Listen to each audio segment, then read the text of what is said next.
Guys, welcome back to another episode of the Super Bros podcast. I am super excited because this is our first time back in over a year. Had some personal goals that I needed to focus on, so it caused me to take some time off. But now we're back and we're joined by the founder of runliftperform.com, Christian W. Christian is a former active duty Green Beret Chief Warrant Officer and prior 18 Delta, whose civilian work has been split between the Defense Intelligence Agency along with various private military contracts. He has 12 deployments between CENTCOM, EUCOM, AFRICOM, and SOUTHCOM, and is currently a Special Tactics Instructor for the State Department. He started his company Run Lift Perform in order to address the need for better tactical strength and endurance programming for those relying upon their physical performance for mission success and survival. Guys, I had an absolute blast filming this episode. Christian is a stand-up dude, and I feel like I got a lot out of the conversation. So I hope you guys enjoy it. I hope you get a lot out of it too. Let's get right into it.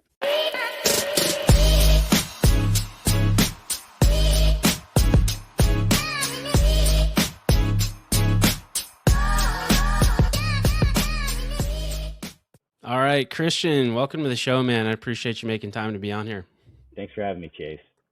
Yeah. So usually the way that I like to do these episodes is I love hearing about people's timelines. So if you want to talk a little bit about like where you're from, what growing up was like, we can go from there after that. Sure, man. I grew up in Texas, north of Dallas area in a suburb, Carrollton. Had a great raising up there, and it was good. And then I remember coming to my dad when it came time for me to decide what I was going to do when I grew up. Asked him about the Army. You know, that was my natural inclination. And he was like, "Oh man, only stupid guys join the Army. You should go Air Force or Navy." And he told me some great story about how he was coming out of the field when he was in the Army, and he came across co-ed dorms that the Air Force had. And he was like, "Yeah, you should go Air Force. Much better gig." I remember going to the Army recruiter first, and ultimately they told me, "Hey man, you can be a Ranger." But I looked at the contract that they showed me, and it didn't have Ranger school in it. And not really understanding that process, I thought I was being duped. So I went over to the Navy, listening to my father. And I wasn't a high school graduate. I had dropped out. And I wanted a BUDS contract, and that wasn't really in the cards at the time. So they're like, "Hey, you can be a master at arms." And young me, I was like, "Master at arms? Yeah. Whoa. Wow." And There you go. so I spent 2 years checking IDs in Guam and really wanting a lot more out of life. I did 4 years total in the Navy, and I ended up getting to do some really cool stuff there. And I had a good time. I learned a lot. Got out, opened up a couple of gyms in Dallas that ended up being pretty successful. I enjoyed that. Got to work in professional athletics and rugby as a strength coach. And then I had this Green Beret come in, tall guy, muscular build. And he was like, he saw a picture of me in uniform on the wall. And he was like, "Man, were you a SEAL?" And every bone in my body, I was like, I wanted to say yes. And I was like, "No, man, no, I was master at arms." He goes, "Oh yeah, like the security guys." And I was like, "Yeah." And he was like, "You ever thought about being a Green Beret?" And I was like, "Huh. No, tell me about that." And he was like, "Hey man, there's this book called Horse Soldiers.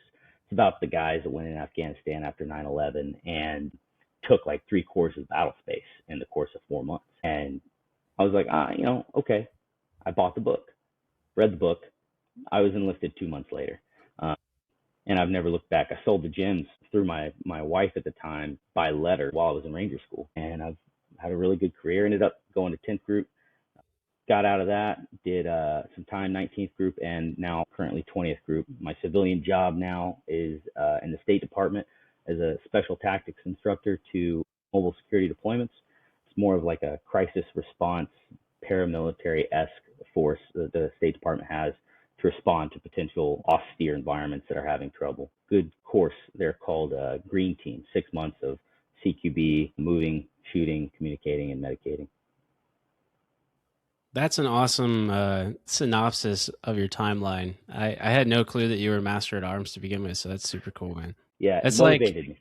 Yeah, absolutely. Especially when you're not in a place that you want to be, and you're like, "Man, like this isn't what I thought it was. I'm just going to do my time and then figure out like how to get into those better rooms." So that's cool that you mentioned like your first interaction with a Green Beret. Because I actually saw a post from lesser known operators yesterday where he's like, what was your first interaction with a Green Beret? And I remember mine very clearly because mine was my dad, but he taught me a lot of important life lessons. I never got to see him as he was operating, but a lot of those lessons that he brought from the profession, he kind of passed on to my brothers and I. So it's super cool.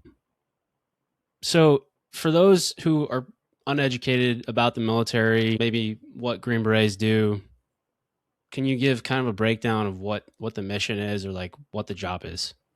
Yeah, absolutely. I'll give you a bottom line up front first. We are force multipliers, meaning that you should be able to put a team of Green Berets, we call it an ODA, in an area, and they should be able to train and advise and assist folks on missions that are both conducive to their own interest and ours as Americans. And, in doing that, they're selected based upon their emotional and social intelligence as well as their academic abilities. And you go through a series of IQ tests and academic tests along with personality tests and peers, all these things to make sure that we are hiring the guy with the right mind. And in order to get through that process, our selection criteria is so physical that it becomes a very mental selection. So we first get the right guy for the job, somebody that is, we don't like an arrogant minded person. We want somebody that can walk into a situation and be able to learn from those around him and not come off as like an ugly American. And so we'll go to drag and drop in said country, whatever country it may be, befriend the folks that have similar interests as us, train them, eventually go to war with them in a lot of instances and win. That's the best synopsis I can give, but we are professionals in both doing and teaching shooting, moving, communicating, and medicating. The chemical makeup of an ODA, an Operational Detachment Alpha, is 12 members, and within that you have a commander, a warrant officer, which is like a second in command. Your team sergeant was really like the father of the team. And then you have your communicators, your weapons sergeants, your medics, and your explosives and demolitions experts. And within that team, you should be able to accomplish anything that's put in front of you. That's awesome. Well, if there's anybody that wasn't interested before, I'm sure they're definitely interested now. So you were an 18 Delta, so team medic, and then you transitioned to warrant officer. Talk about, I guess, a little bit of what the medical training was like, and then maybe what the transition to warrant officer was. Man, I'll start off by saying that I did not want to be a medic. I was a high school dropout. I've since graduated, as an undergrad and soon to be a graduate program, but I'm not academically inclined. And when I reported to the Q course, I didn't know what SOCM was, but my career management side of the house was like, that's where you're going. We need 18 Deltas. And so I showed up, and there was, I kid you not, an MD there that did his residency at Johns Hopkins, and he was a pediatric neurosurgeon who just was like, yeah, I'm going to put my career path on hold and become an 18 Delta. And so that was all very intimidating. Yeah. And I decided that I'm going to win this battle with this very academically challenging course. It has about an 80% attrition for one-time goes or first-time goes, guys that don't have to recycle. And what I would do is I would wake up 2 hours before I had to report to class. I'd get a pot of coffee, and I'd sit there and I would review material for 2 hours until the pot of coffee was done. And when I got home from work, I had a power rack, and I would do a set, and then I would do 10 flashcards, a set and 10 flashcards. So I was a first-time go through that very academically challenging course. SOCM is 9 months in length. And that's the most challenging portion of the medical part of becoming an 18 Delta. And I was by the skin of my teeth more than once. And they say that there's two types of medics. There's a strong medic and there's a smart medic. And I've always been a strong medic. Very good at trying. That's awesome, man. It sounds like you and I have very similar preparation styles when it comes to like studying, because I've always been one of those kids who needed way more time to understand something or to prepare for it, but the preparation was like where I made my money. So I empathize with that a lot. And it's cool that you're able to work out in between your flashcards too. That's the only way I could keep my mind on the material. Otherwise, I'm a procrastinator with things I don't want to do. I will find things that I would rather do and put everything else that I need to do on the back burner. And I find that by lifting in between study, it kept me focused on the material. That's a great idea. I might need to do that I still do it down the road. to this day. Yeah. So what was the practical application like when you were in your training? Because you talked about the academic side, but I feel like people don't really fully appreciate the amount of training that medics get. It's some of the best in the world from what I've been told. I agree with you. And ultimately, man, I'm going to speak to it this way. The front part of the course, the first half to 3/4 is strongly academic. Clinical medicine, you don't really hit hands-on in depth until you're through all of the clinical med stuff. That's really difficult. But when I finally got to hands-on is when I shined because I'm a tactile learner. Right. So the front part of the course, you have to pass your EMT, so you're nationally registered and you can actually practice medicine underneath a medical director. So you get that EMT knocked out, and then you're going into like a lot of clinical medicine. And I remember we would go through 7 chapters of anatomy and physiology every day, and you'd be tested every 48 hours in some aspect. And that wasn't the only test you were taking. You're also taking an anatomy and physiology pin test. You're also doing your physical exams simultaneously, all while you're in clin med. And so the academic load was exceedingly strenuous. But by the time you get to trauma, you're practicing medicine on other students. You're actually conducting IVs. You're actually doing procedures. You're actually doing blood transfusions, real live ones on other students.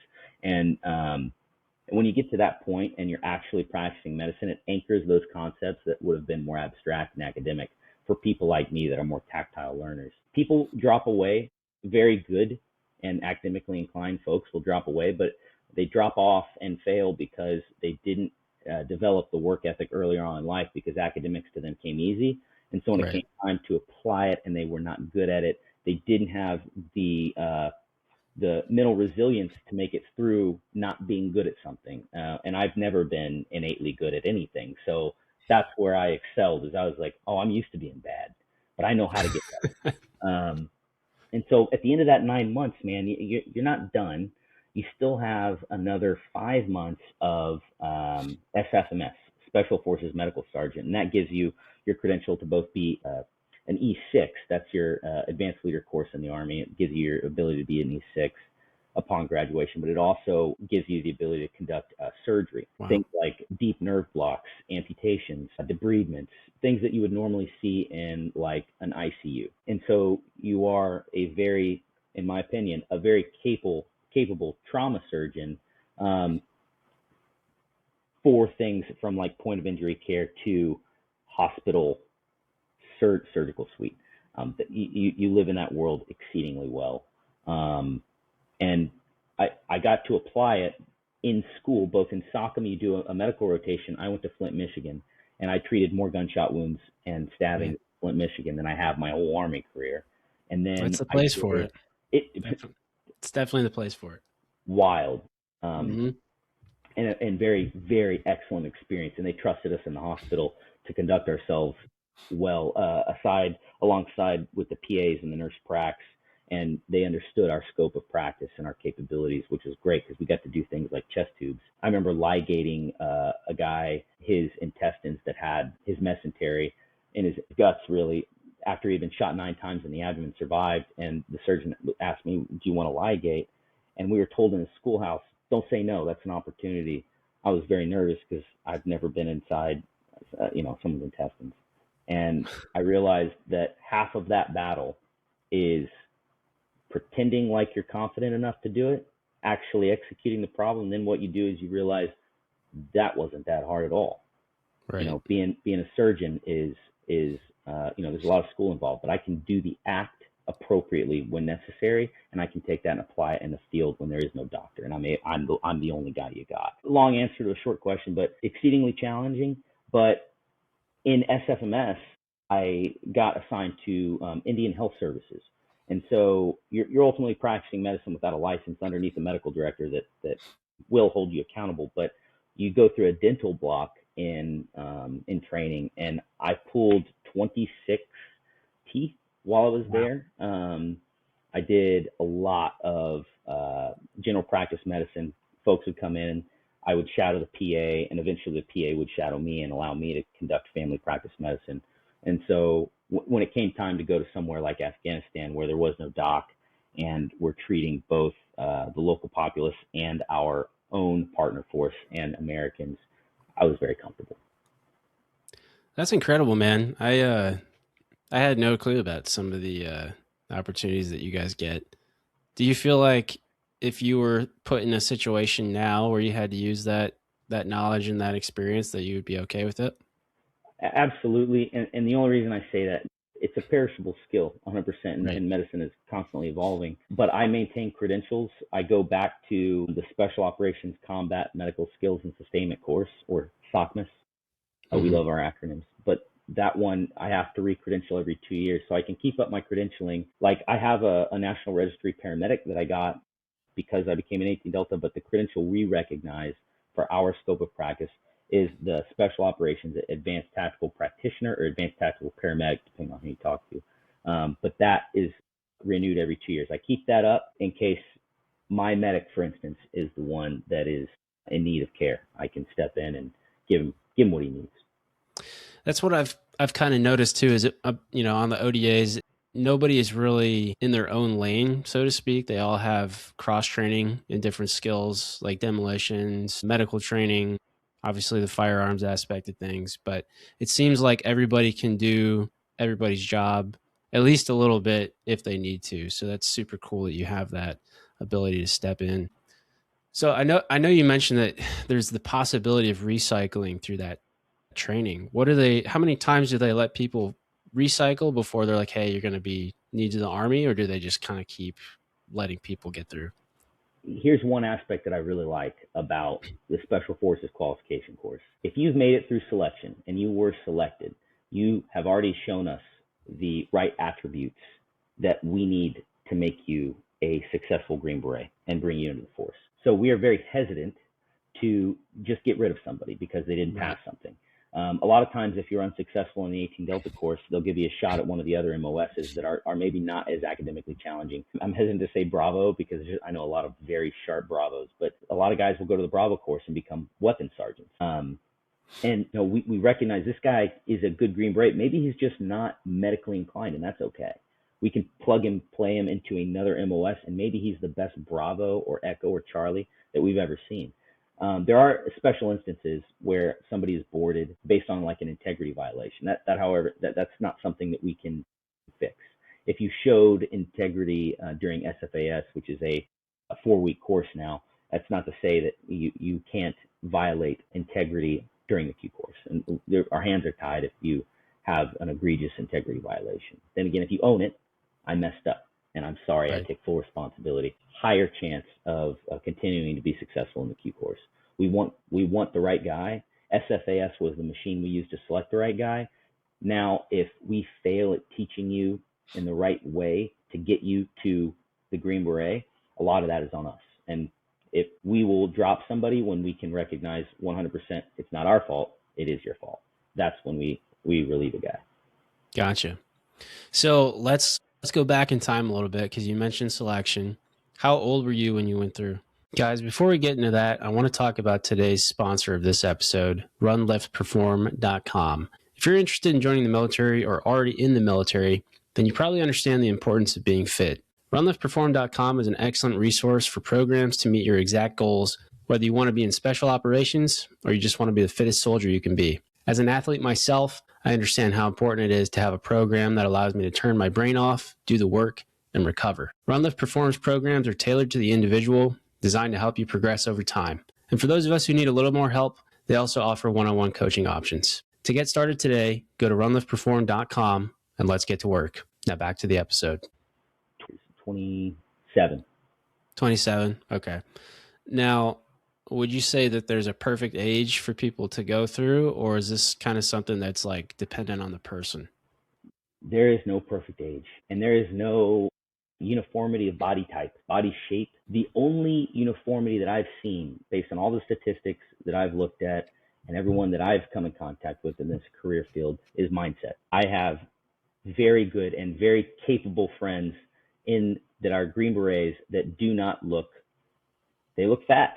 They look fat, but they can shoot, move, communicate on par and even exceed my own abilities on more than one occasion. And the thing is, it's mindset. The perfect age, there really isn't one, man. It's older guys have to train a certain way to be successful at SFAS. Younger guys get away with doing things like we spoke about this, rucking 3 times a week at threshold with 60 plus pounds on your back so that you can be good at rucking and selection. This is a young man's mindset, and their bodies can handle that type of failure in periodization and failure in programming. And they will most of the time be able to sustain that through selection without injury. The problem is if an old guy takes a young mindset approach to this problem, he's going to end up with injuries, overtraining, and by the time he gets to selection, he's going to be broken. So I think that the perfect age may not exist. I've seen a successful 43-year-old make it through SFAS. I've even heard of a successful 48-year-old. That's wild. Yeah, wow. And that was 48 through SFAS, so that means he's going to be 50 by the time he graduates the Q course. That's a pretty incredible feat. Yeah. And I've seen an 18-year-old. Normally you have to be 21 to go to SFAS, but if you're in the Guard first, he was emancipated by his parents at 17, was able to join the Guard before he was an adult.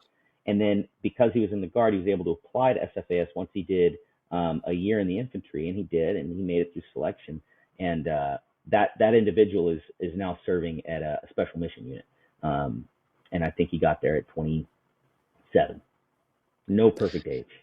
Yeah, that's and I've heard that typically the average age of an ODA team member is like 34. So I mean, it averages out, but it's cool that you say that. For people who are considering joining the military or who are already in and maybe want to challenge themselves and pursue more, like you said, it comes down to mindset, and the only way that you can develop that mindset is by exposing yourself to things you've never done before. Because truthfully, if selection is the first exposure you have to something that difficult, then you have no idea whether or not you're going to be able to make it. It makes it that much harder to actually see it through. But, I feel like just by virtue of people training for something that hard, they learn a lot about who they are and what they can go through. But, seeing what those other opportunities are too before you go is probably really important. Absolutely. And you said something there that I hear a lot. I hear a lot of athletes outside the military say, I learned a lot about myself. And when they say that, it's almost always after a loss. I learned a lot about myself. Now, the reason we learn about ourselves so much going through the special operations pipelines, even though we're successful in our endeavor and we become Green Berets or SEALs or Raiders or Rangers, whatever it is because success in special operations is constantly failing. You're constantly failing. There's never an easy success. It's a failure after a failure after a failure. And the thing is, the right guy will get to success. He gets to the answer through failure. And that's why you learn so much about yourself, because you are failing consistently and you are finding a way forward through that failure. Absolutely. Failure it's not a bad thing. It's an opportunity to learn.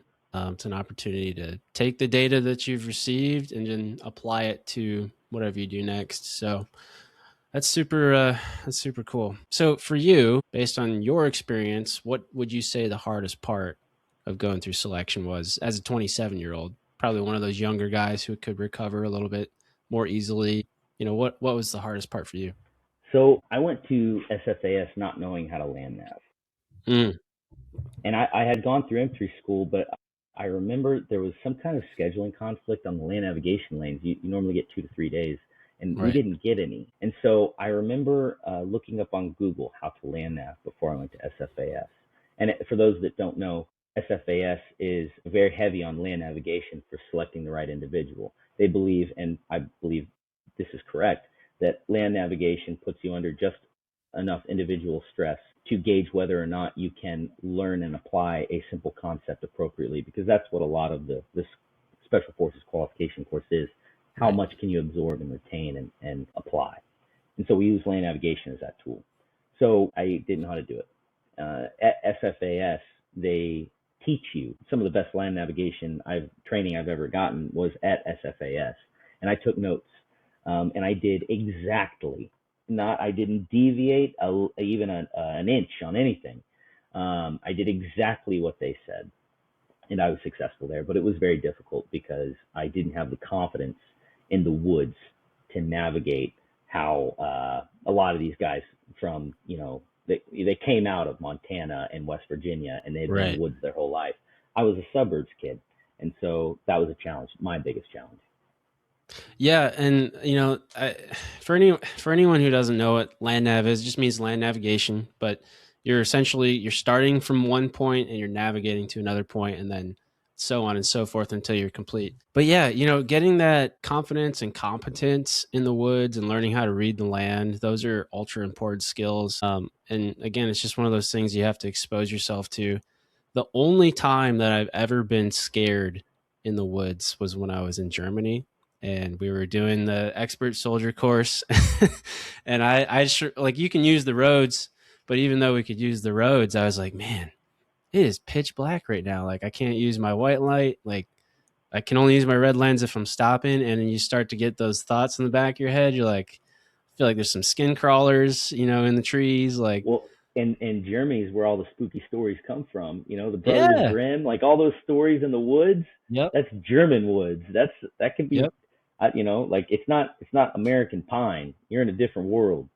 No, so I would 10 out of 10 not do that again if I can avoid it. But yeah, that's the only time I've ever been scared. The rest has been fun. You just have to get out there and start practicing if that's what you want to get good at.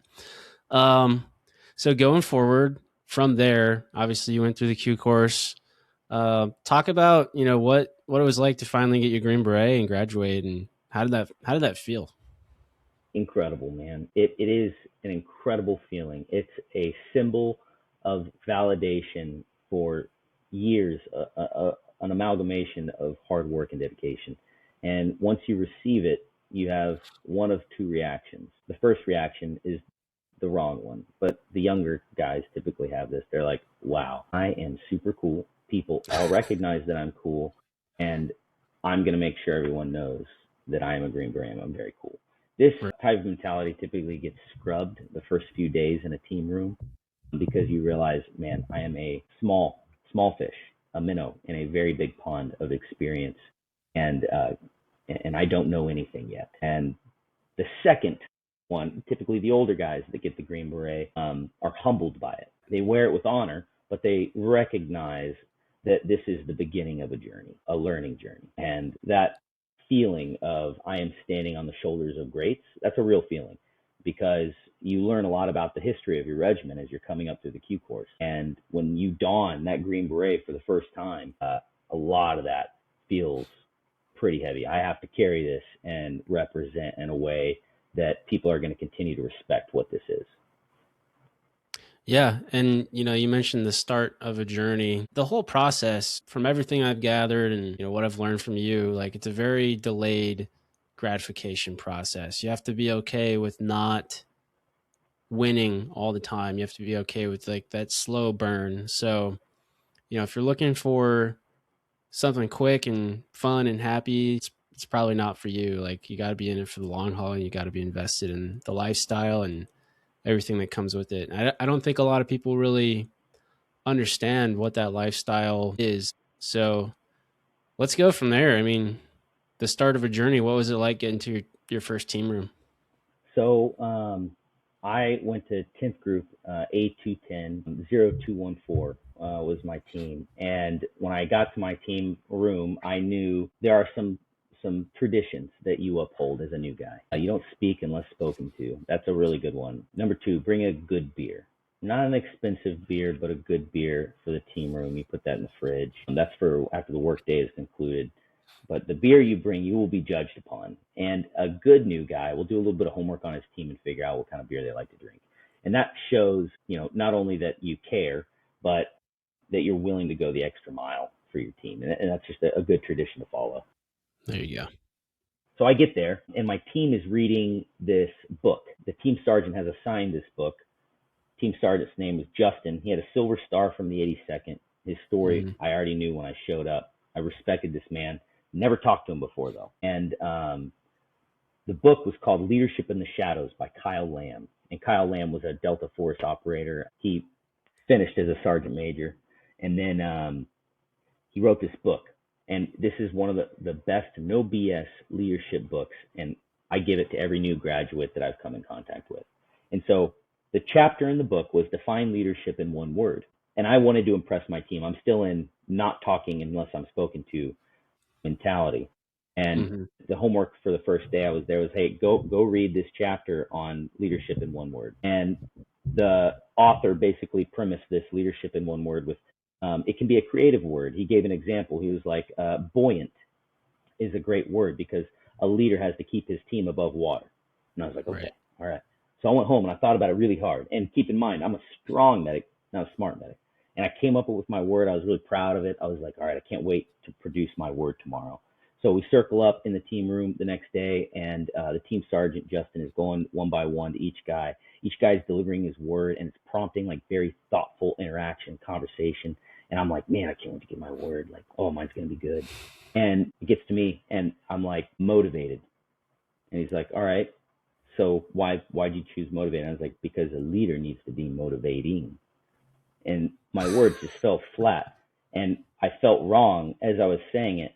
And I didn't realize it at the time, but the reason I didn't have more depth in my thinking or my word is because I had not encountered leadership, experiential leadership. I just knew what the Army's definition of leadership was to me. And so we go to Afghanistan, and I see my team sergeant and other team members as well conduct themselves in a fashion that I cannot define with words. That was truly, you had to experience it. Leadership should not be a definition. It should be something that you have to experience. And that's what this drill does, is it forces you to define your experience of leadership.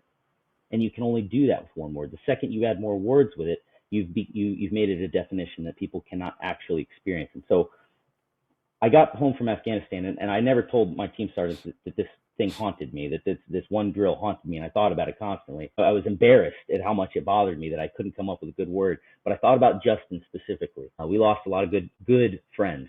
Justin was very good friends with both men that we lost in Afghanistan, and I saw him continue with resilience and exceptional leadership through austerity. And I was driving to a trail. I was going to go for a trail run, and I was thinking about this one word thing again, and it popped into my head.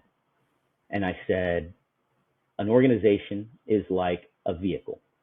And some people would think that the leader of the organization would be the driver, the CEO, the president, the commanding officer. But the vehicle can't move. It can't go anywhere without fuel. Now, if an organization is like a car, then a special operations organization is like a race car. If a component of a race car goes foul, you replace it immediately. It's the same thing. We are a race car. And Justin, my team sergeant, was high octane fuel. He fueled us. He's the reason we got anywhere. And so I came up with that word, fuel. And I sent my team sergeant all that information because I was like, dude, this has been haunting me. I can finally get it off my chest. There's my word. And he laughed, but it was well received. And I found that information ended up getting back to the author of Leadership in the Shadows, Kyle Lamb. And he had some kind words for my rendition of his one-word exercise.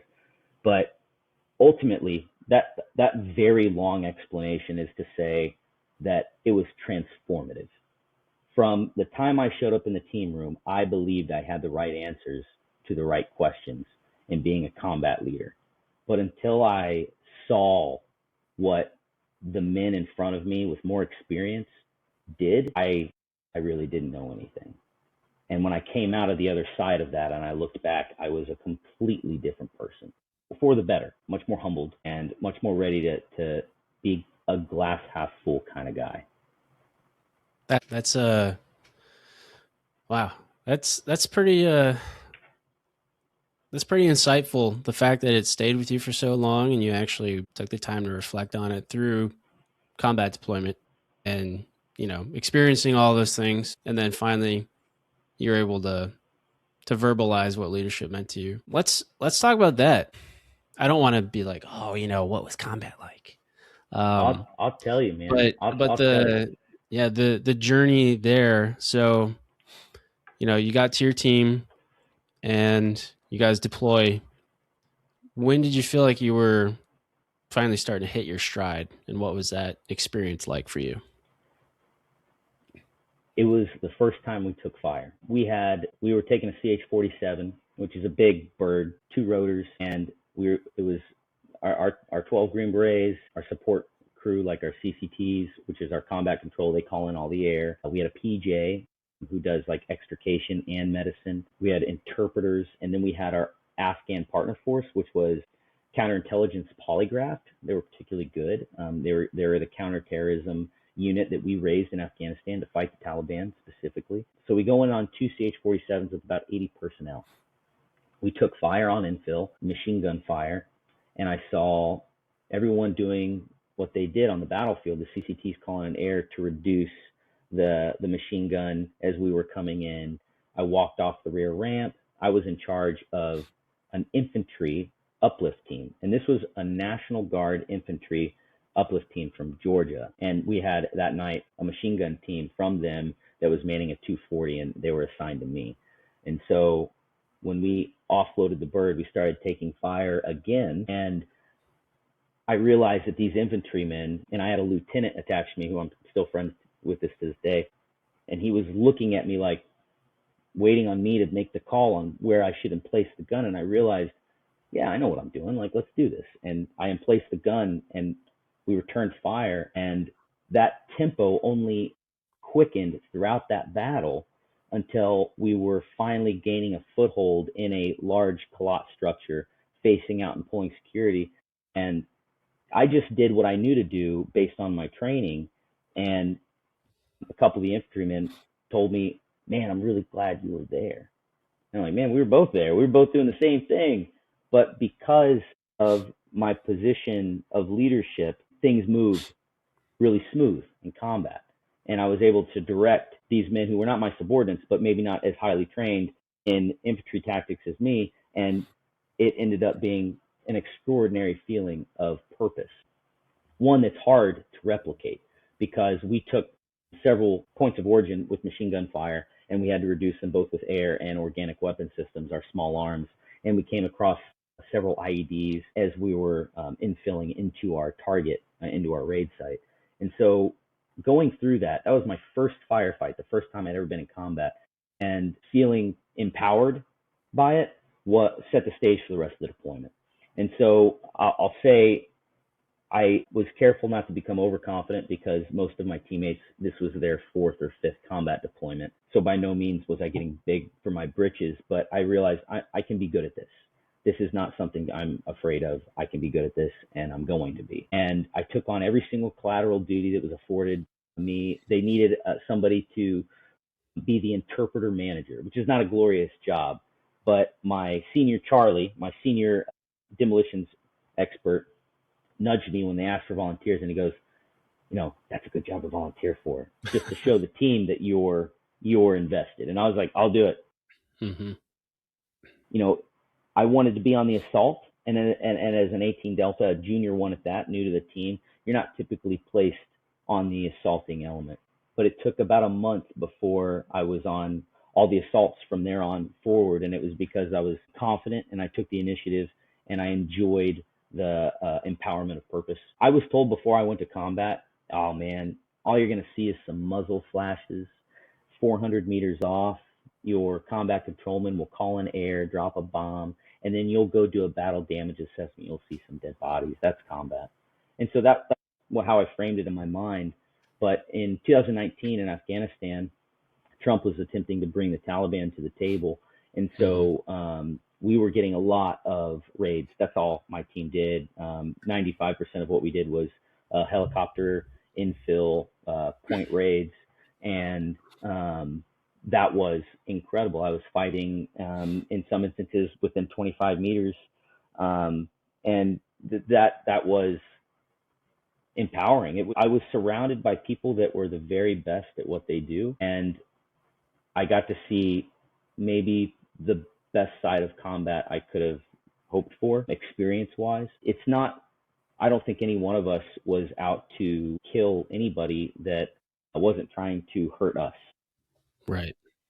And I appreciated that level of maturity, and I was confident that we were operating within a moral compass. Um, these guys I was deployed with could have molded me in a much more negative way, and I feel like a lot of our special operations forces, people see that and they're like, oh, they're a bunch of killers. But the way that I was brought up in on my first ODA and my first iteration into combat was we are first and foremost we're moral. We cannot win this war if the Afghan populace doesn't support us. If we start killing people that don't need to die, we're going to lose that support and ultimately the war. I mean, you saw how Afghanistan ended, but I believe wholeheartedly that that was a political misstep followed by a political misstep. I think we won the war in the first couple of years, and then the never-ending war we fought ended up being something that was politically motivated, maybe even defense contract motivated. We made more money by staying at war than we did by pulling out. Yeah, I definitely think there were a lot of mistakes that were made. And it's interesting that you have that perspective because I have the perspective of being on the tail end of GWAT. So, like, I was going through, my basic officer leadership course as people were pulling out of Afghanistan, and I got to see that and kind of the fallout of all the Afghan refugees and the situation they went through.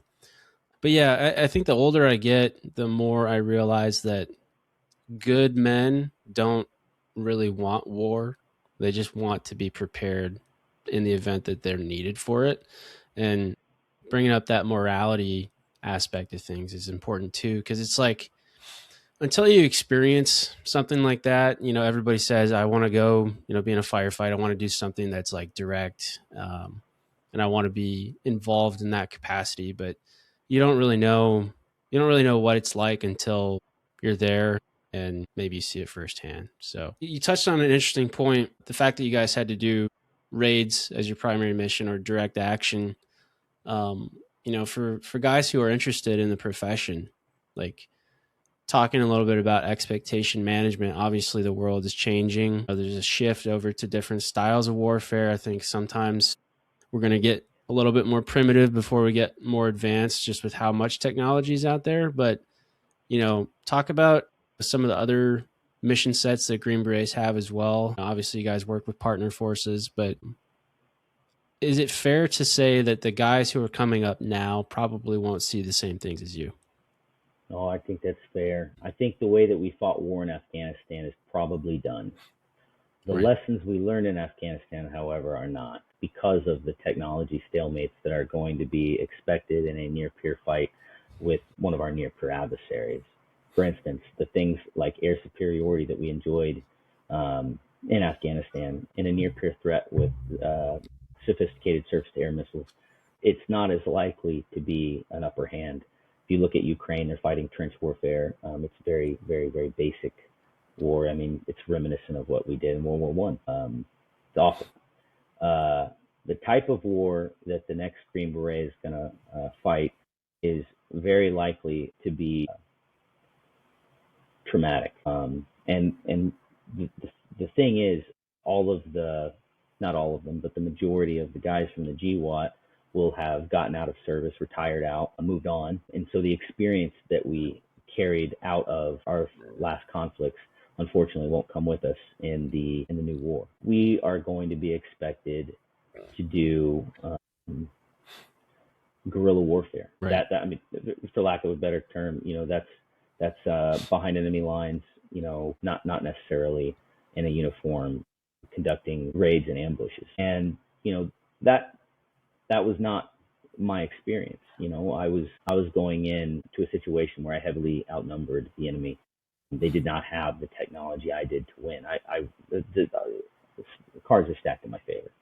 So I would say that if you come in to this profession now, I would come in expecting that you will see war, you will see combat. It is unfortunately on the horizon, and it's probably going to be uglier than what I saw.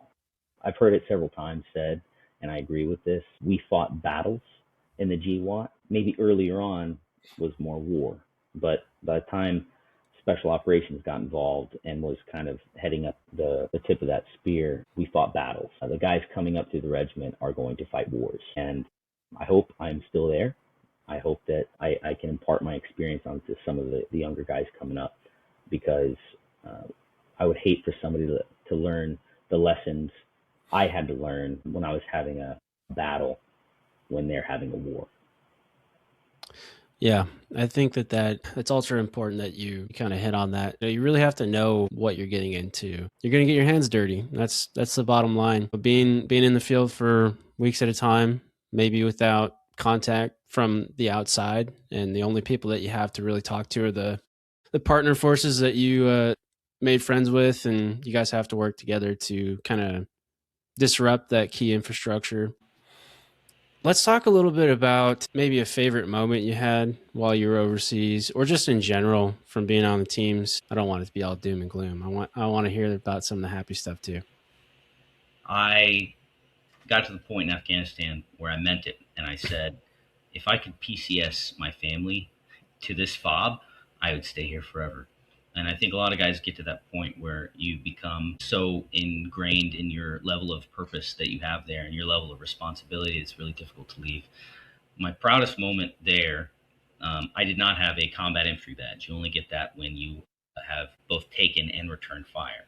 And I got it within days of being in Afghanistan, but it was not awarded to me yet by my team until I was getting ready to leave. And so I had to leave Afghanistan a few days before my team did. And my team sergeant said, hey, man, you've won this a few times over. We're proud as a team to bestow it upon you.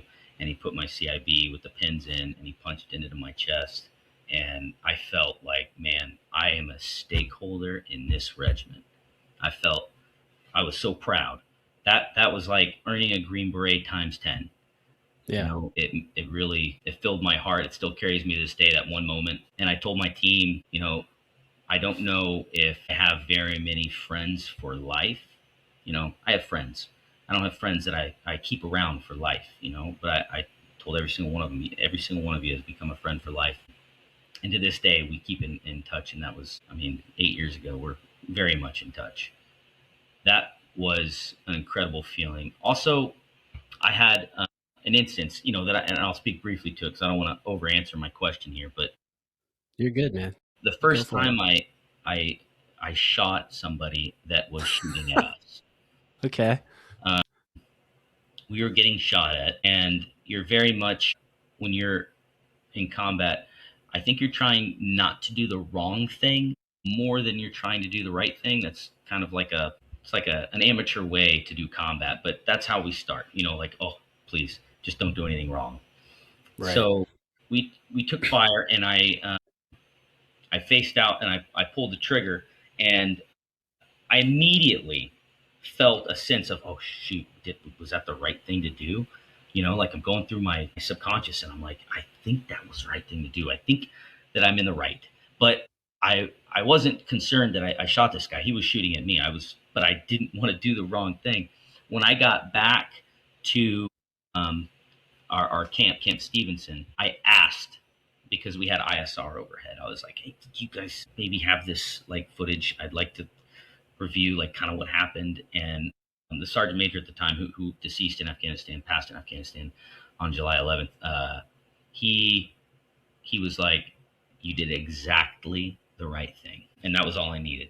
He just said, a blessing, you know. He did like, exactly, hey, you're good. the right thing. You're good. And that was awesome. And he continued to mentor me through my time there in Afghanistan before he was killed. And one of probably a very close second to the best feeling in the world.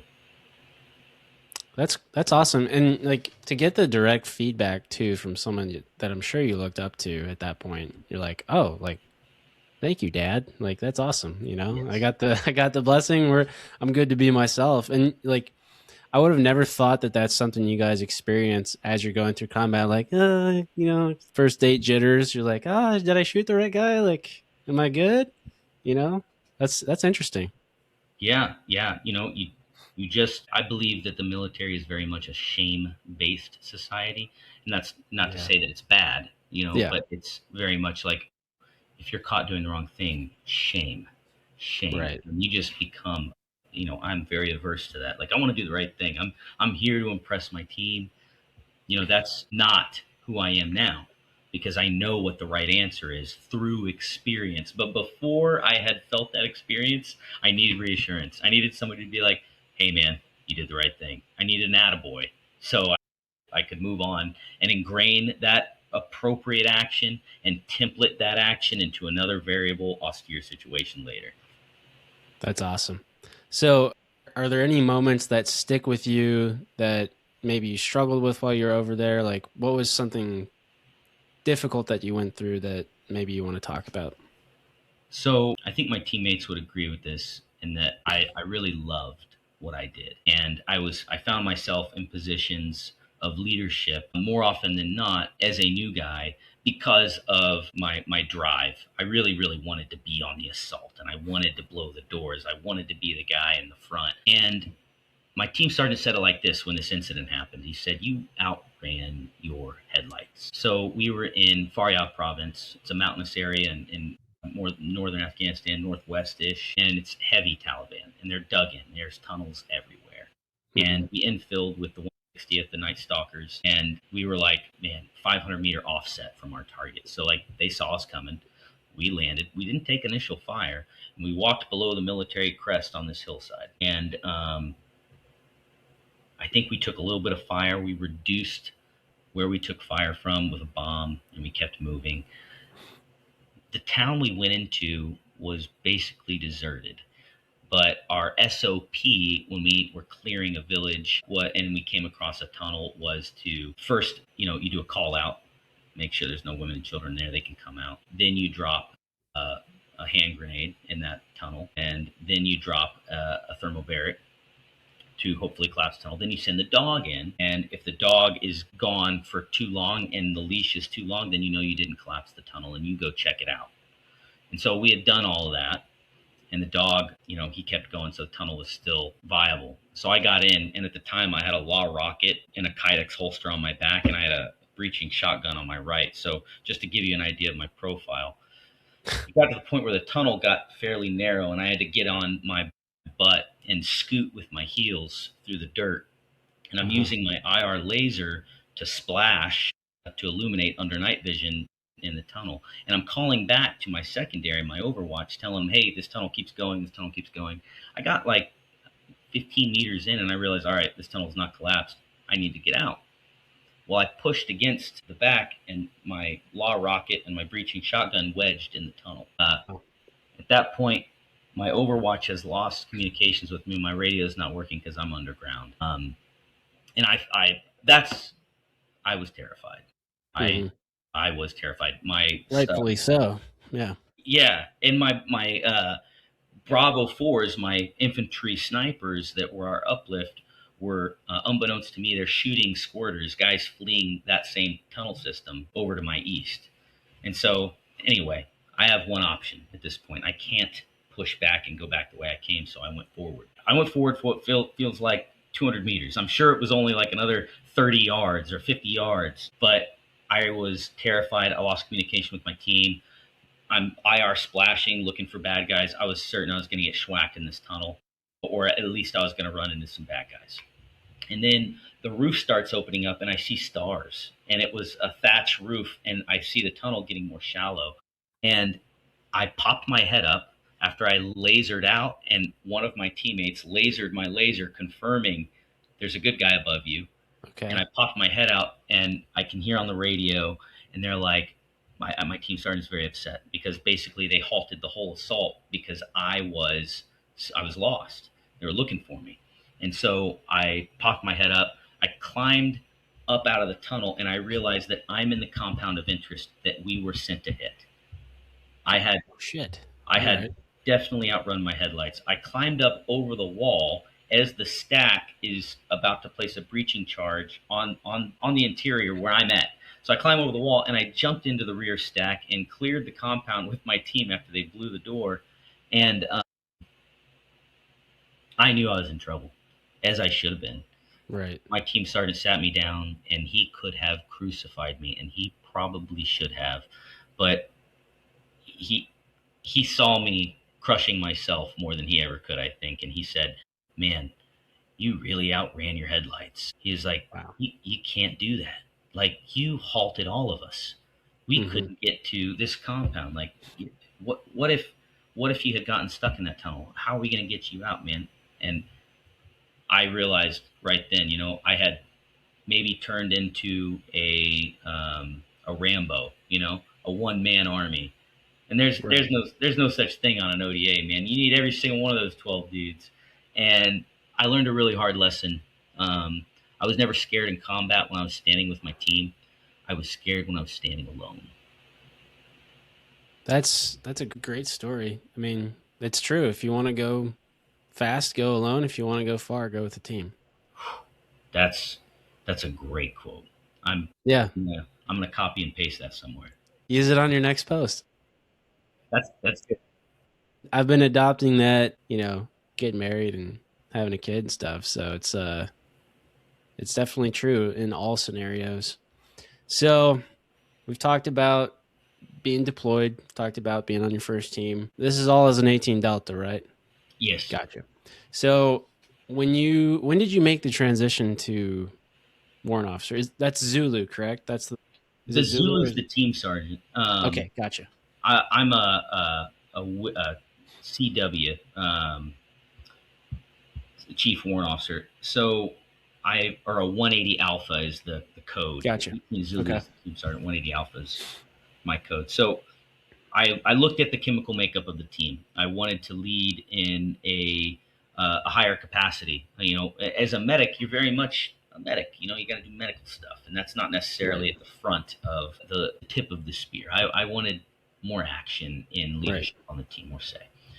Now, the obvious choice as an enlisted guy is to pursue team sergeant, and I believe that was my next step. Talking with my leadership, that seemed to be where I was headed. And I would have loved that job. Thing is, now at the National Guard, I have an adjacent civilian career, Right. one that is very busy, and I support my family with that career. A team sergeant, even in the National Guard, has to be exceedingly, very, very much engaged. Your personal life, in a lot of instances, needs to come second. Your career needs to come second, because you are, and a lot of officers might not like this, but you are the leader of that team. So I assessed myself, and I assessed what I can give back to the team. And I was not going to be the best team sergeant for my team because of the time allocation that I have available. And the next best thing was to be a warrant officer, because you can still make positive effects on a team, while not allocating, an extra 20 hours a week to taskings. And so that's the choice. It's a very warrant officer thing of you to say. Yeah, I'm getting better at it. I will tell you, in the chemical makeup of a warrant officer class, going through the warrant officer course, not a lot of warrant officers liked my mentality, because I am not, like I said, I'm a strong medic, not a smart medic. I'm a strong warrant, not a smart warrant. There you go. Warrants need to be very, very good at administration, because your captain, he only gets 2 years of team time if he's lucky. And so he's got to hit the ground running to get his agenda done, and to get the team leadership time that he really needs. And if he's in there and he's trying to learn team administration, like how to push a concept of the operation to get a mission launched, some of these basic things, he doesn't have enough continuity to know how to do that. And a warrant stays on a team. I'll be able to stay a team warrant officer for the next 6 years. So I'll be in a leadership position and enough to mentor that captain so that he is indeed successful. And so just recently, last year, I crossed over. Gotcha.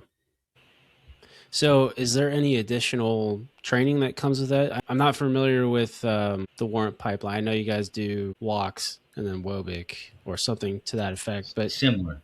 Yeah, as a chief warrant officer in Special Forces, you guys are subject matter experts in everything UW, correct?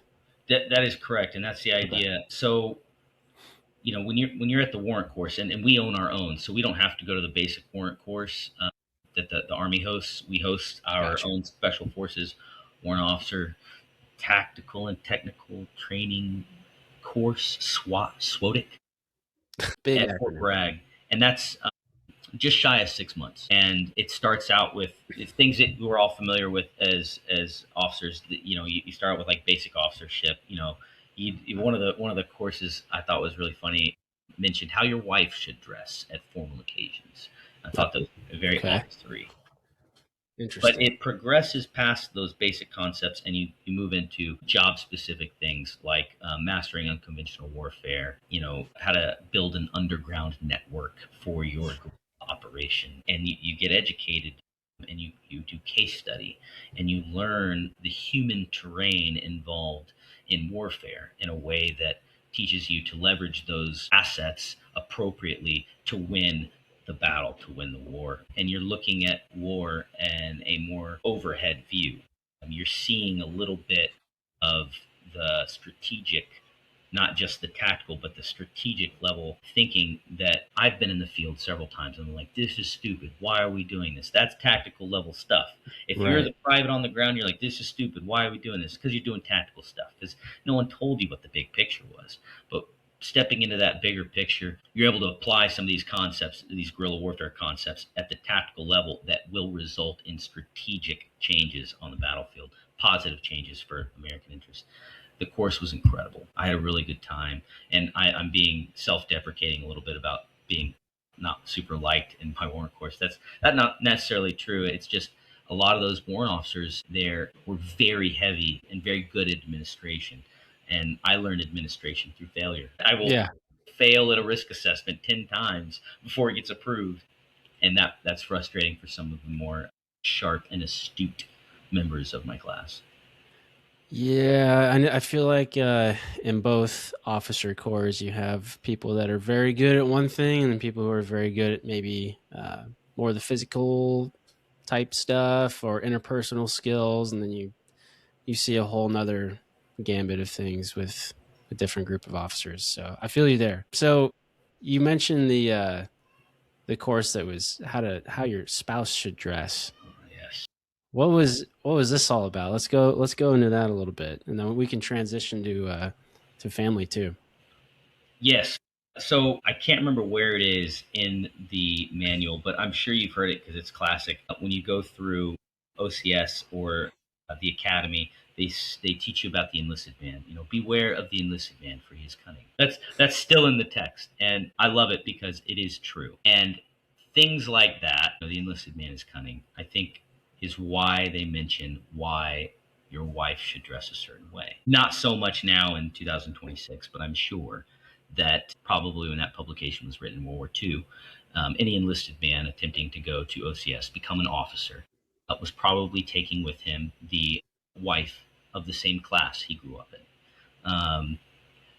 Class, when this publication was written, I'm sure was much bigger of a disparity than it is now.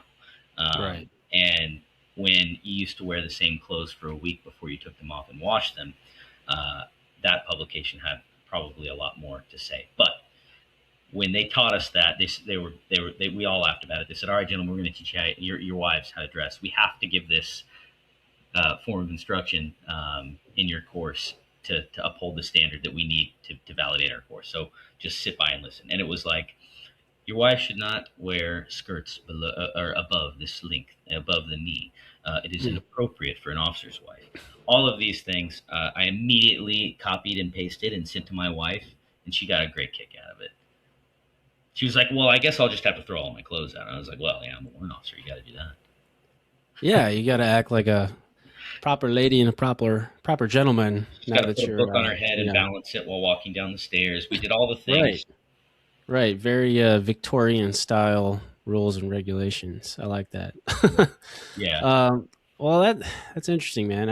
I never saw that at OCS, but I'm sure there's probably something like rooted in tradition. So let's talk a little bit about family. So you were obviously gone. You were in training. You were doing all of these, cowboy things. Did you have a family while you're doing that, or was this something that kind of came along a little bit later? I had a family going through the Q course. I got pregnant in the Q course. I had my firstborn in the Q course while I was in language school. I was Gotcha. trying very, very hard to learn Russian. I bet. And with a newborn, it was tough. Absolutely.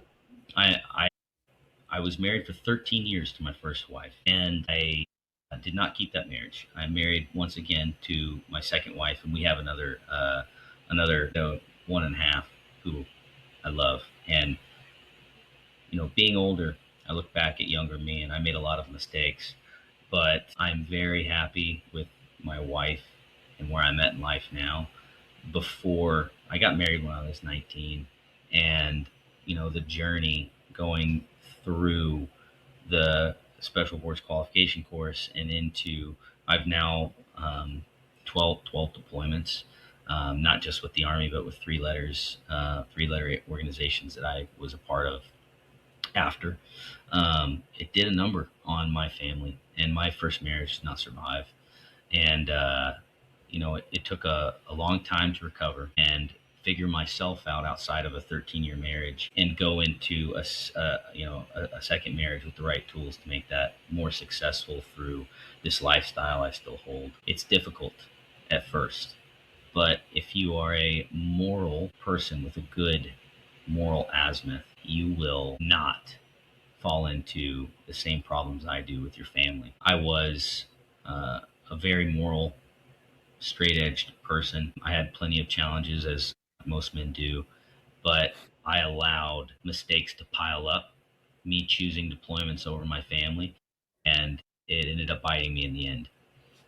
Those are very difficult lessons to learn. I learned them. It took me too long. I would tell anybody going down this same path that you need to do some expectation management for your family. But if I had a do-over with how I conducted myself, I would not do anything or agree to anything that was not going to either pay my family back or be good for my family.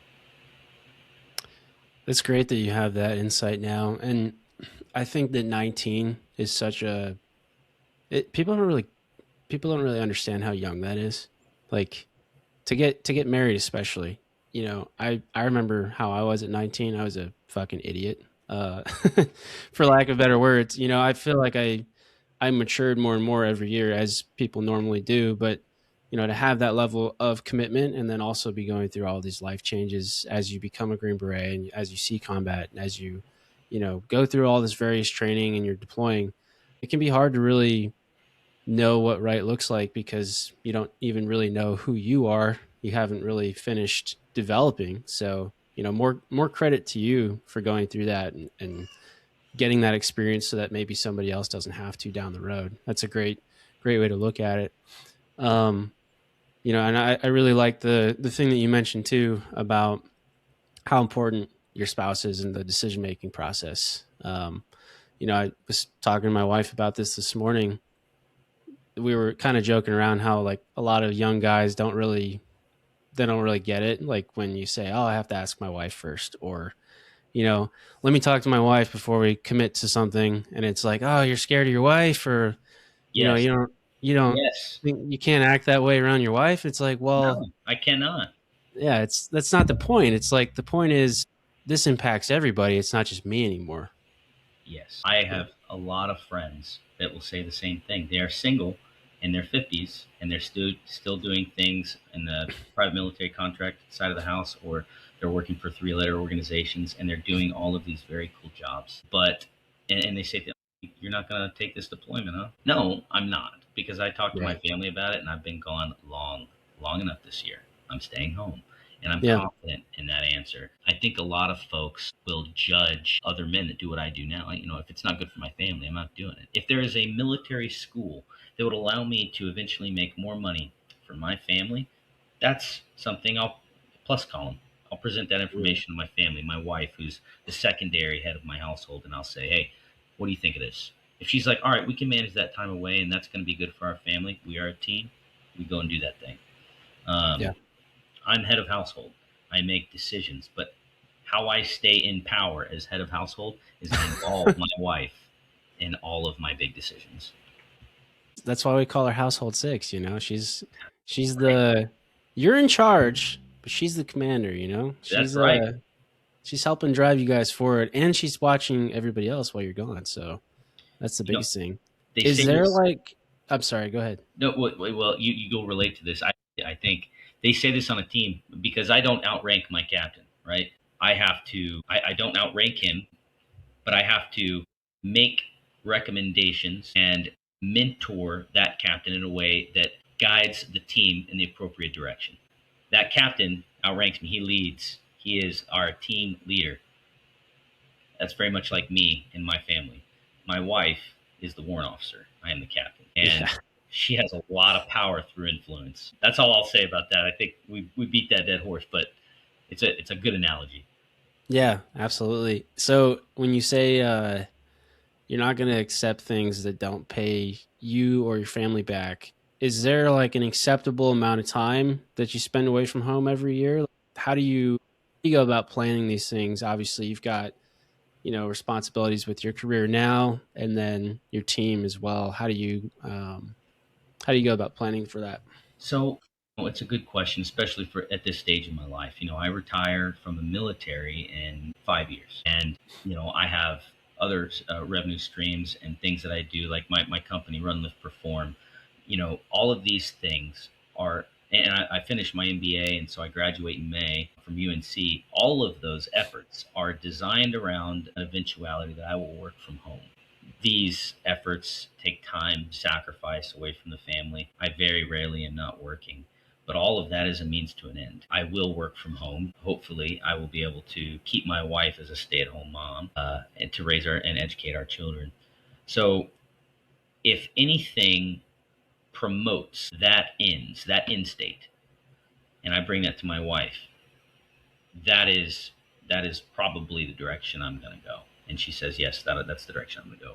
Now, if I've wanted to go to dive school for years, it is a very selfish thing. I don't imagine I'm going to be scubaing into an objective anytime soon, but I would appreciate going to dive school. I made a promise to a friend that is now deceased that I would eventually go to dive school. And I can't make it make sense for my family. That's 9 weeks of dive school in Key West. It'd be a great time, it'd be a great challenge. I'd be sharper than an axe, but it doesn't benefit my end state. So it's not at the forefront of my endeavors anymore. It's back burner. If something happens and someone says, hey, you can bring your family to dive school, I'll go in a heartbeat. But that's how I make Right. decisions now.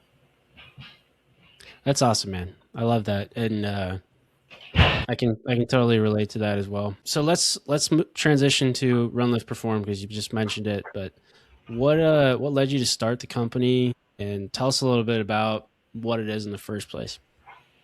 Yeah, man. So Run the Perform started because I have made every mistake you can imagine in my strength and conditioning journey into special operations. I've tried everything. I've had most of all of the injuries you can have due to poor training. I have an undergrad in exercise science that I ended up using when I started my gym. And I realized with the application of appropriate periodization and time, you can concurrently make gains in both endurance endeavors and strength, which is something that I learned in my scholastic experience in exercise science is impossible. You can't do it. Or Right. you can. You can. We need to because you can't afford to just be strong as a soldier or a policeman or a firefighter. You have to be strong, you have to be fast, you have to be explosive. You have to have so many of these attributes that people say are impossible to concurrently positively influence. So I saw it as a mission. All right, I am going to scientifically look. I'm going to take a look at the end state. We need to be this fast. We need to be this strong, and I'm going to work it backwards. How can I achieve this? And eventually I came up with a series of programs that were very conducive to special operations training. And then that program was directly applicable to these hybridized athletes.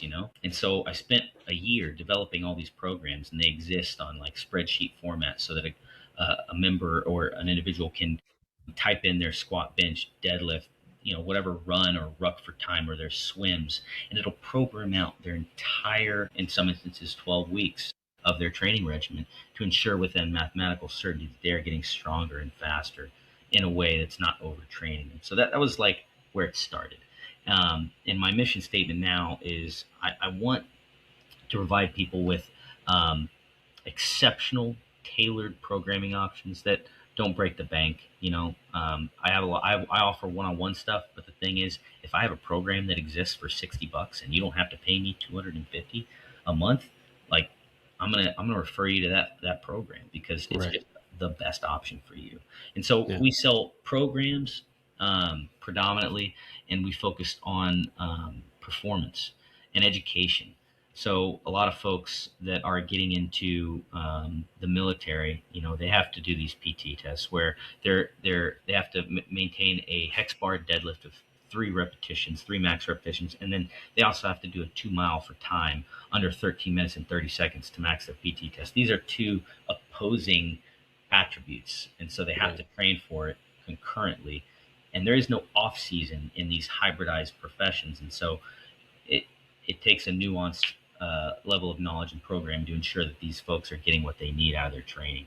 And so that's what we do. We sell programs. We garner attention and focus on our website, runliftperform.com, through our Instagram presence. And I have a lot of fun doing it. I love doing it. And I love answering questions because when I get a question, 9 times out of 10, I had that same question at some point. And I love having the right answer. Yeah.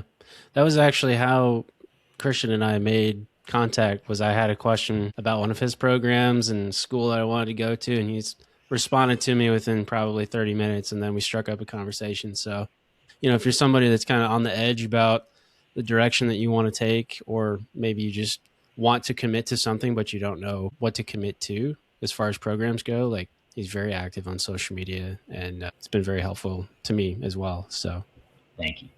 when you were first kind of getting your feet wet with programming for other people, was there a population that you used as like a litmus test? Was it your teammates, or was it, other soldiers that came up to you? Or like, how did I started collecting data sets on successful SFAS candidates.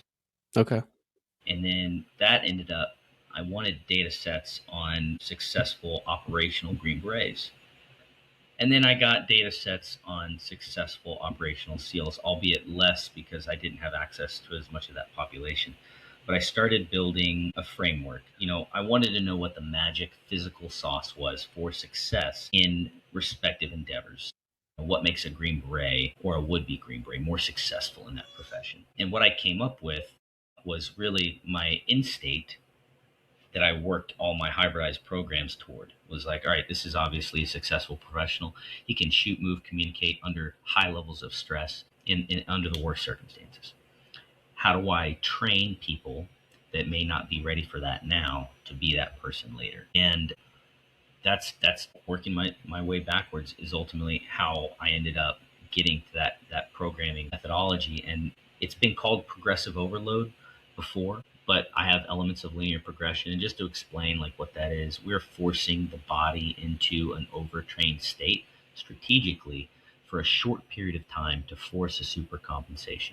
And so what a lot of training methodologies will do is they do a 12-week program where you're peaking at the end of the 12 weeks, and you don't really do often enough of a deload period to stay away from or stave off overtraining or adrenal fatigue. What our programs do is we have a deload week every fourth week, typically, depending on what program you're in. And what that does is it ensures that you can run our programs back to back to back to back without issues, without overtraining, without causing injuries unnecessarily, overloading the system too much. And what we found is those untraditional conjugate method for macro cycles ensures that people can make progression. I'm hesitant to say infinitely because everyone has a genetic potential, but like you can Right. make consistent and constant progression without plateaus. That's awesome. And I like that you mentioned conjugate methods too. Just shout out Louis Simmons, rest in peace. Man. Yeah. Forever strong. And I was just about to ask you too, like, what is the differentiator between Run Lift Perform and then some of these other companies that you see? And like, all love to them. I love following all those guys. I'm friends with the majority of, I guess, would be my competitors. Terminator Training Method, Yep. Kevin Smith, awesome guy. Uh huh. Infinite Very Grit, knowledgeable. awesome guy. Really Yep. love those guys. Our I like to say we all have the same mission. We take slightly different approaches. Like Terminator training method, he's a fan of programming for rate of perceived exertion, and I like that. I use that for my auxiliaries a lot to my primary lifts or runs, but I assign specific weights via the algorithms built into our spreadsheets, and I assign paces. And the argument against that is, well, what if that guy has a taxed CNS, a central nervous system, and he's having a bad day? Do you say you still got to lift that weight? No, no. This is where coaching comes into play. If you're assigned Right. a 300-pound deadlift, and that day you just don't have it in the tank, all I want you to do is write down what your lift was, Right. whatever it may be. And I guess I use rate of perceived exertion to do that, but I assign a weight first. Those truly are the key differentiators. That, and I'm a big fan of threshold running.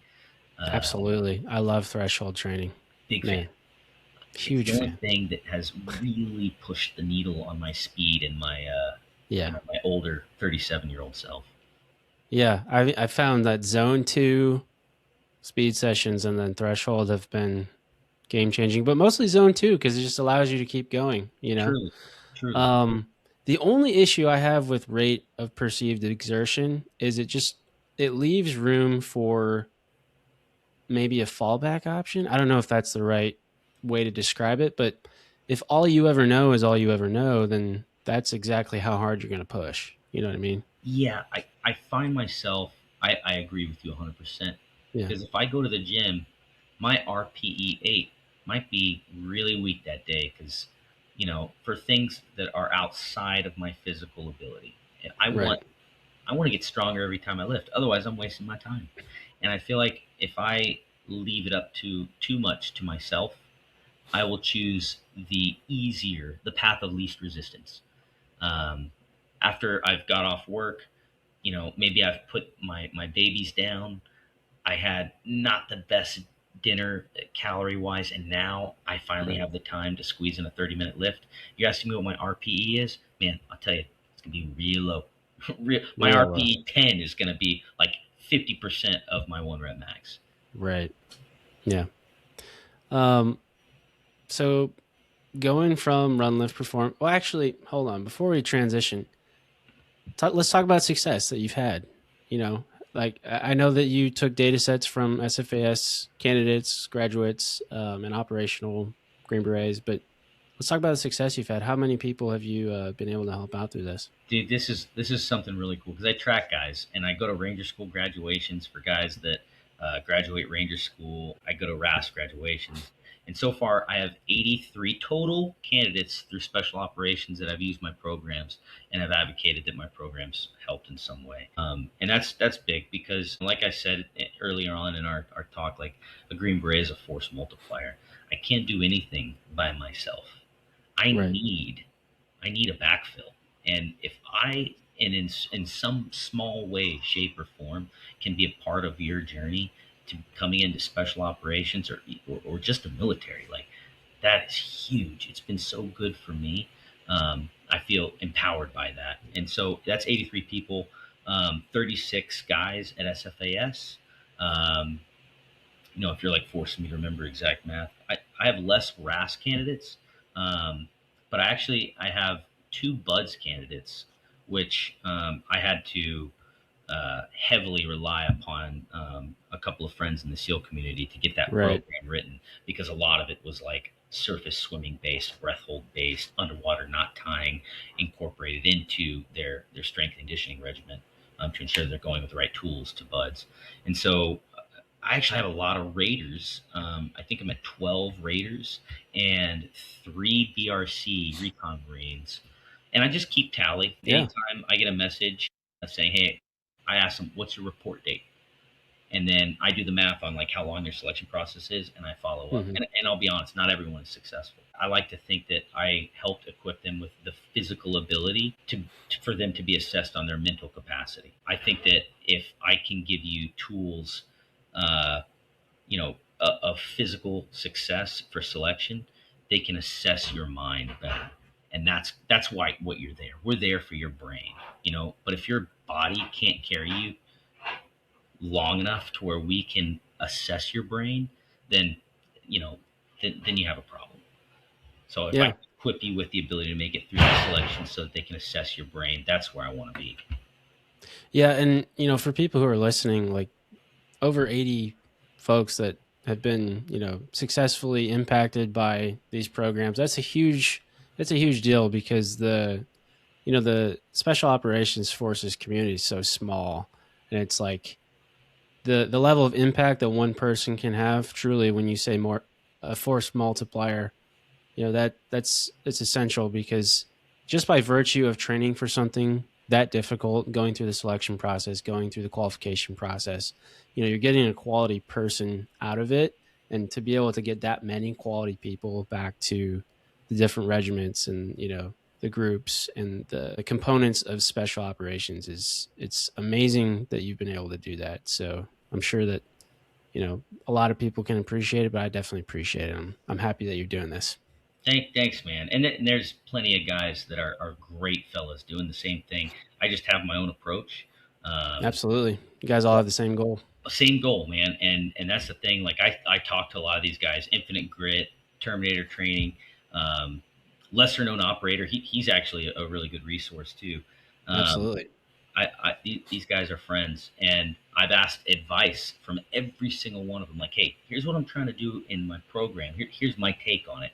Like, I use you as a sounding board, and I may not always agree, but it's good to have professionals that have walked the walk with the same goals that may have a different way of looking at things. And if I can absorb that and make myself better for it, like I'm totally open for it.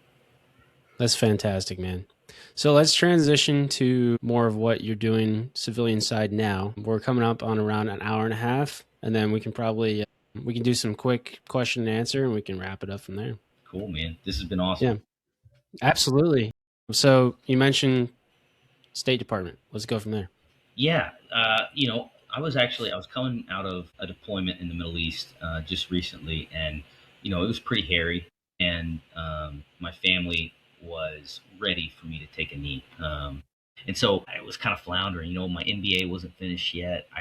I didn't have the tools to transition fully into like a corporate business environment yet. So I have skills that are directly applicable to a deployed setting, and my family really needed me some time home. So another team sergeant who I've been friends with for over a decade, and we actually came up together in the Q course. He reached out to me and was like, "Hey, man, you like teaching? I've got this job where you're teaching CQB, flat range, defensive driving, medicine, like everything you do as a Green Beret. You're teaching it to these deployable diplomatic security guys for the State Department." I was like, "All right, man, tell me more." And it's at FASC, the Federal Agent Security Training Center in Blackstone, Virginia, and it's a 6-month training pipeline that I teach. And this training pipeline is a mixture of their selection process as well as their train up before they become a deployable member of what's called mobile security deployments.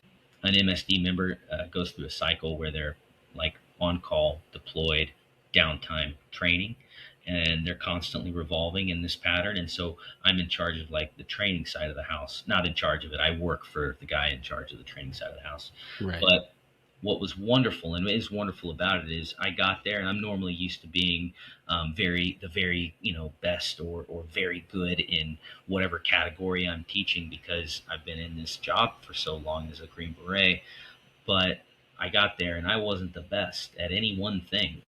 There was a grandmaster pistol shooter there. There was another guy that I've never seen him not hit an A zone on a target for speed. Like he's just exceedingly excellent. And that's just the flat range guys. We move into the shoot house, and I do CQB as a Green Beret, but these guys are truly masters of their craft. And because I was forced to once again have my glass half empty and allow them to teach me like I was a private almost how and why they're doing things, it made me better at teaching. It gave me a different perspective. It was uncomfortable to have to learn something over again, but I'm reaching the point now where I'm in my stride and position where I'm confident to teach the tactics like flat range, CQB, defensive driving, protective operations for diplomats. Like these are all things that I've done before, but not at this level. And now that I've learned from the guys that are far better at it than me, I'm really enjoying it. And actually it's making me a way better Green Beret, because as a Green Beret you don't necessarily get 8 hours a day in the shoot house for 3 weeks straight, but in this position I am, and so I'm taking a lot of those lessons learned while I'm at work back to the team, and we're doing some of our own SOP development around some of the things that I'm learning at the State Department. Pretty cool. Yeah, and that's great that you mentioned, applying it to your team with the Guard too. I think a lot of people, they maybe undersell just how important keeping up with your training is, especially when you're in the National Guard. Like, I'm sure you see all the memes about, the National Guard online, with conventional units, but in SF it's even more important because, when you're not doing drill, you're doing something different. That's why a lot of guys choose career paths that align with that. Would you say that the curriculum was a lot different than what you saw, in your training, or is it something very similar with the DS? It's very similar, but with a different end state. So Okay. as a Green Beret, you're geared more towards offensive operations. So your mission set is like, if you're doing direct action, oftentimes it's kill or capture this person, this place. And when you're in diplomatic security at this level, you're very much not offensive. You are, I need to protect this American citizen and get them out of this situation as quickly as I can. So they do have offensive capabilities, of course, counter assault teams and such, but these diplomats, they're tasked with, you protect this person or this series Right. of people. And so those tactics, that in state changes the tactics a little bit. Very cool. Very, very cool. And, I think it's one of those things that people just don't know a lot about. And it's a very unique opportunity that you have to teach them too. It's awesome. And to come to MSD, you have to do 2 years as a diplomatic security agent, and then you're either prompted like, hey, maybe this is your career next step. You can apply. And so the guys we get are typically well experienced within that bureau of diplomatic security before we get them, and some of them are prior military and prior special operations as well. Very cool. Well, I think we can go into some quick Q&A. But before we do that, so looking back on your journey, you've had quite the career. You still have quite the story that you're writing. If you could give any advice to, a young person whose parents maybe didn't teach them certain lessons, or maybe lessons that you've had to learn the hard way just through growing up and experiencing, that consistent failure that we talk about, what would it be? Yeah. I would say, when you visualize who you want to be, reflect upon who you are now. And if you're currently doing things that are hindering that vision, stop. Stop There you wasting your go. time. There you go. Every If the choices that you're making don't get you closer to your goals, make a different choice. Be deliberate. If your goal is to be a wealthy investment banker, then do not waste your time going to Special Forces selection. There you go. There you go. All right. So for the Q&A, let's start with something simple. What's your favorite color? Ooh, green. What's your favorite flavor of crayon? Ooh, orange. Orange. All right. I like that citrus flavor. All right. Favorite lift in the gym? Ooh, deadlift. What was it? Deadlift. Deadlift. There you go. It's probably the most functional lift out of all of them. So I would say that's probably my favorite too. It's the one I suck at the most though. Unfortunately. All right. Favorite childhood moment? It can be a longer answer if you need it to be. Oh, all right, silly. But when I was a kid, I rollerbladed, like aggressive rollerbladed, Wow. And Okay. I won world finals as an amateur in 2005 at the, I can't remember what the federation was, in Pomona, California, at the fair. I won world finals for aggressive rollerblading. And Damn, that was man. the coolest moment as a kid. I thought, I'm going to be Wow. a professional rollerblader for the rest of my life. Until one day my dad said, hey, man, you want to be a grown man on rollerblades? Maybe You not. can't be a dinosaur, damn it. That was a Step Brothers reference for those who haven't seen it. If you haven't seen it, you're a nerd. Shame on you. Shame on you. Yeah, shame on you. It's a classic. All right. Last one. What is your favorite movie? Signs. Signs. What's that about? Mel Gibson, he loses his faith because his wife is killed in this freak car accident, and he leaves the congregation. He was a minister, and aliens invade Earth, and several things that seemed to have been random throughout his existence after he lost his wife proved to be why he and his family survived. And I have struggled with faith in a similar way that the main character Mel Gibson did, and I have only been proven wrong in my assumption that faith is a lie. And I appreciate that movie because I feel like it outlines that concept. That's what it's all about, man. It's all about that development. I feel like a lot of people can relate to that. So thank you for sharing, man. What a great episode this was. I definitely want to do a part 2 if you ever have the time to do it. So. Send it. In fact, I'm going to be March, April is looking a lot better than this February did. Okay. Yeah. Well, we'll probably be a little bit more settled in our next location at that point. So we'll have to run it back. We can ask some more pointed questions now that we've got a great baseline. So before we go, where can people find you? I know you mentioned runliftperform.com on Instagram, but is there anywhere else? I'm on Facebook. It's not very popular on Facebook. I'd say Instagram's the best way to go. It's at runliftperform and then .com spelled out. But if you hit me on the website, we have like a little inbox. It goes direct to my phone, and I respond immediately if I can or shortly thereafter. I love questions. I'm not going, I have a career outside of this. This isn't my only means of income. So gotcha. If I can keep you from spending any money, I absolutely will. Cool, man. Well, thank you again. We'll wrap it up. If you want to stay on the line before we cut it out here. Yeah. Thanks for coming on the show, man. Thanks for watching the episode, guys. Till next time. Peace. Thank you.